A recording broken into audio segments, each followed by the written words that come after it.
நாமக்கல் மோகனூர் காளியம்மன் ஆலயத்தில் 25ஆம் ஆண்டு ஆடி வெள்ளியை முன்னிட்டு திருவிளக்கு பூஜை.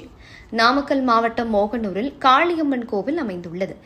இந்த கோவிலில் ஆடி மாத பௌர்ணமி பூஜையை முன்னிட்டு 25ஆம் ஆண்டாக நேற்று மாலை கோவில் வளாகத்தில் திருவிளக்கு பூஜை மிக விமரிசையாக நடைபெற்றது. இதில் ஏராளமான பெண்கள் கலந்து கொண்டு சிவாச்சாரியர்கள் மந்திரங்கள் சொல்ல சொல்ல திருவிளக்கு பூஜை மிக சிறப்பாக செய்தனர். பின்னர் கோவில் நிர்வாகம் சார்பாக அன்னதானம் வழங்கப்பட்டது. दीपदुर्गाम्बिका मूर्तये नमः। ओम ऐं ह्रीं श्रीं कुलदेवतासनाय नमः। ओम ऐं ह्रीं श्रीं कुलदेवता मूर्तये नमः। समस्तोपचार पूजां समर्पयामि। दीपमूले स्थितो ब्रह्मा दीपमध्ये जनार्दना दुर्गायै नमः। நாலு பூ எடுத்துக்கோங்க, கையில வச்சுக்கோங்க, பிரார்த்தனை பண்ணிக்கோங்க. மாங்கல்யே சிவே சர்வார்த்த சாதகே சரண்யே